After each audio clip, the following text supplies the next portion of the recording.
Well, we give you a free dinner, so you eat well. Right. Better than hostel food. We certainly hope so. And we also offer extra pay for working on national holidays. Oh, that's a really good perk, isn't it? Yes, we think so. And then because of the difficulties of getting public transport, if you're working after 11 o'clock, we drive you home. Oh, that's good to know. Well, we'd certainly be interested in inviting you for an interview, if you're still interested. Oh, yes, certainly. Could I just also ask what qualities you're looking for?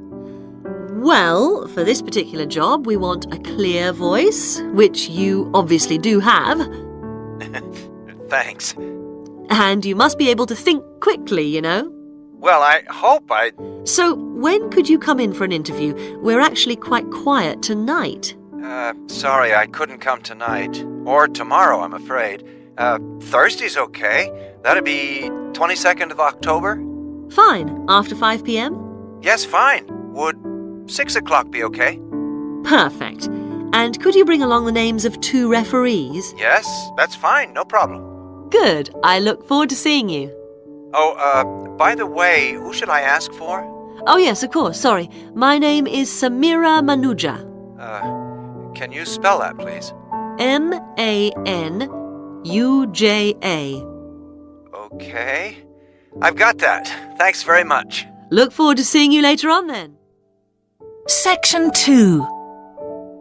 Now we go to Jane, who is going to tell us about what's happening in town this weekend. Right, thanks, Andrew. And now on to what's new. And do we really need yet another sports shop in Bradcaster? Well, most of you probably know Sports World, the branch of a Danish sports goods company that opened a few years ago.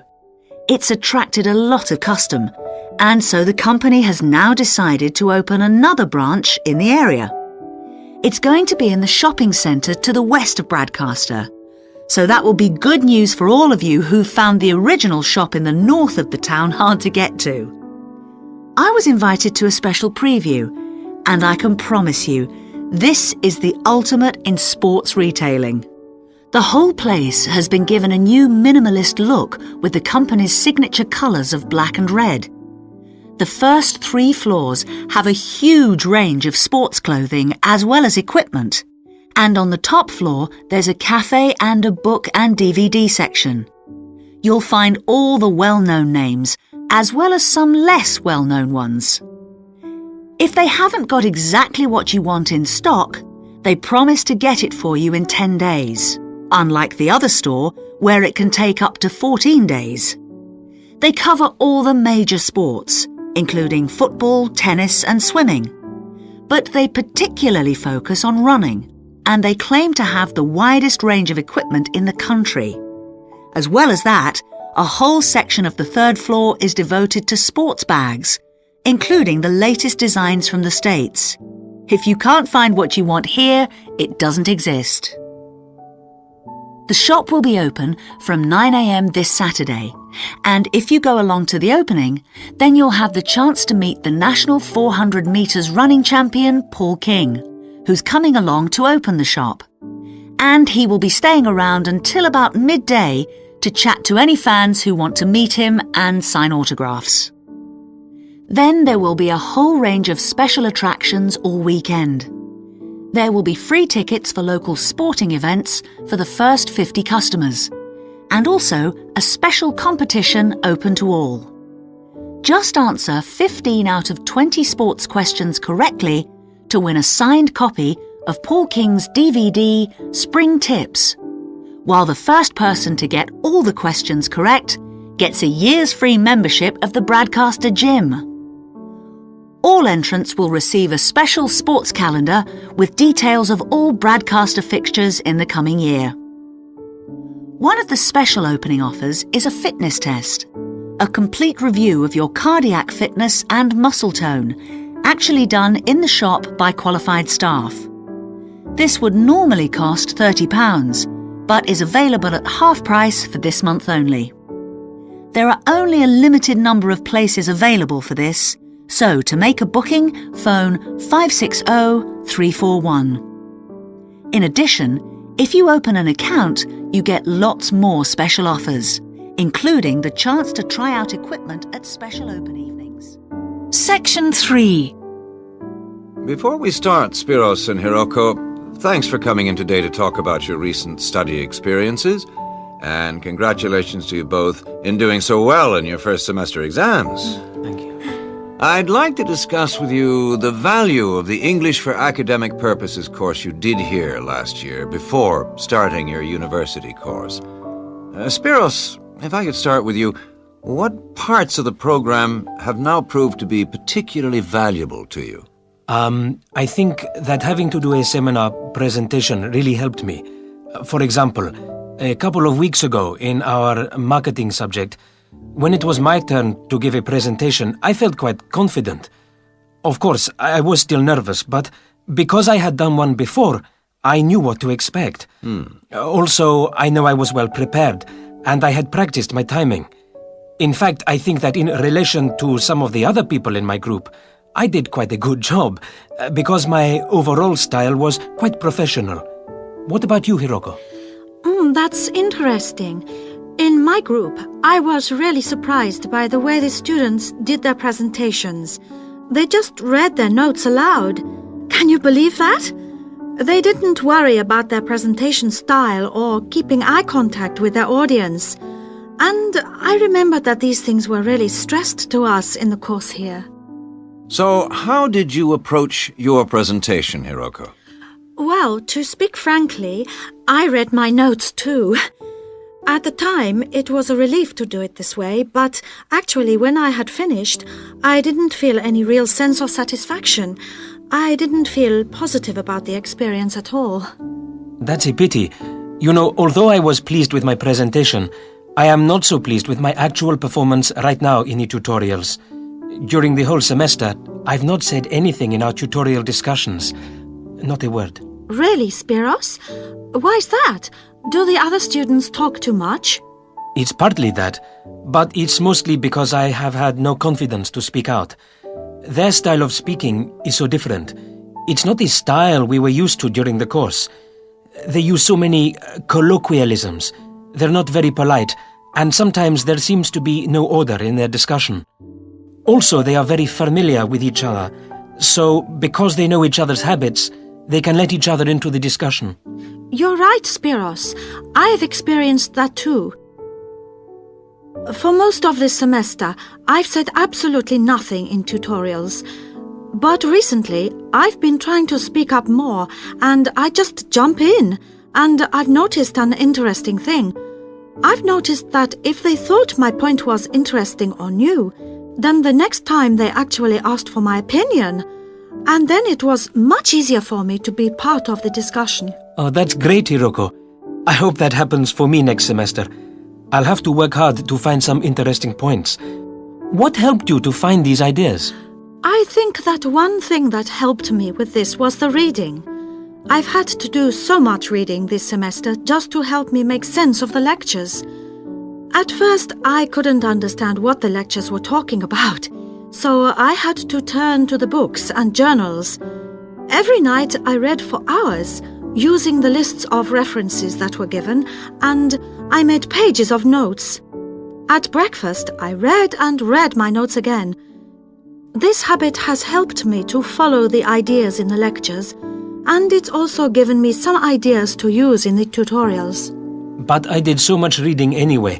I don't think there's any time left over for anything extra. My reading speed is still quite slow, though I'm much better at dealing with vocabulary than I used to be. What else do you think we could add to the course program to help with this reading problem? There's not really anything because it's my problem. I remember we were given long articles to read. We didn't like that, but now I realize that reading those long articles was good preparation for the things I need to read now. Also, in class, we regularly had speed reading tasks to do, and we kept a record of our reading speed, so the teachers were encouraging us to work on that. That's true, Spiros, but what we read could have been different. Sometimes in the English class, I felt frustrated when I had to read articles about the environment or health or education, because I wanted to concentrate on my own field, but we didn't read anything about engineering. So I think I wasted some time learning vocabulary I didn't need. But surely the strategies you were taught for dealing with that vocabulary were helpful? Yes, but psychologically speaking, I would have felt much better working on reading from my own field. What do you think, Spiros? Oh, I agree. That would have helped my confidence too, and I would have been more motivated. It was good, though, that we could work on our own topics when we wrote the research assignments. Okay, let's move on to writing now. Section 4. Good afternoon, everyone. Well, with some of you about to go out on field work, it's timely that in this afternoon's session I'll be sharing some ideas about the reasons why groups of whales and dolphins sometimes swim ashore from the sea right onto the beach and, most often, die in what are known as mass strandings. Unfortunately, this type of event is a frequent occurrence in some of the locations that you'll be travelling to, where sometimes the tide goes out suddenly, confusing the animals. However, there are many other theories about the causes of mass strandings. The first is that the behaviour is linked to parasites. It's often found that stranded animals were infested with large numbers of parasites. For instance, a type of worm is commonly found in the ears of dead whales.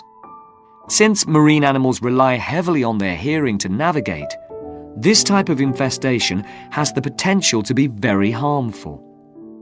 Another theory is related to toxins or poisons. These have also been found to contribute to the death of many marine animals. Many toxins, as I'm sure you're aware, originate from plants or animals. The whale ingests these toxins in its normal feeding behaviour, but whether these poisons directly or indirectly lead to stranding and death seems to depend upon the toxin involved. In 1988, for example, 14 humpback whales examined after stranding along the beaches of Cape Cod were found to have been poisoned after eating tuna that contained saxitoxin, the same toxin that can be fatal in humans. Alternatively, it has also been suggested that some animals strand accidentally by following their prey ashore in the confusion of the chase. In 1995, David Thurston monitored pilot whales that beached after following squid ashore. However, this idea does not seem to hold true for the majority of mass strandings because examination of the animal's stomach contents revealed that most had not been feeding as they stranded. There are also some new theories which link strandings to humans. A growing concern is that loud noises in the ocean cause strandings. Noises such as those caused by military exercises are of particular concern and have been pinpointed as the cause of some strandings of late. One of these, a mass stranding of whales in 2000 in the Bahamas, coincided closely with experiments using a new submarine detection system. There were several factors that made this stranding stand out as different from previous strandings. This led researchers to look for a new cause. For one, all the stranded animals were healthy. In addition, the animals were spread out along 38 kilometres of coast, whereas it's more common for the animals to be found in a group when mass strandings occur.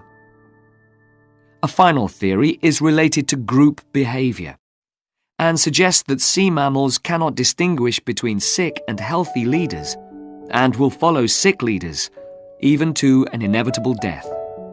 This is a particularly interesting theory, since the whales that are thought to be most social, the toothed whales, are the group that strand the most frequently. The theory is also supported by evidence from a dolphin stranding in 1994. Examination of the dead animals revealed that, apart from the leader, all the others had been healthy at the time of their death. Without one consistent theory, however, it is very hard for us to do anything about this phenomenon except to assist animals where and when we can. Stranding networks have been established around the world to aid in rescuing animals and collecting samples from those that could not be helped. I recommend John Connor's Marine Mammals Ashore as an excellent starting point if you're interested in finding out more about these networks or establishing one yourself. self.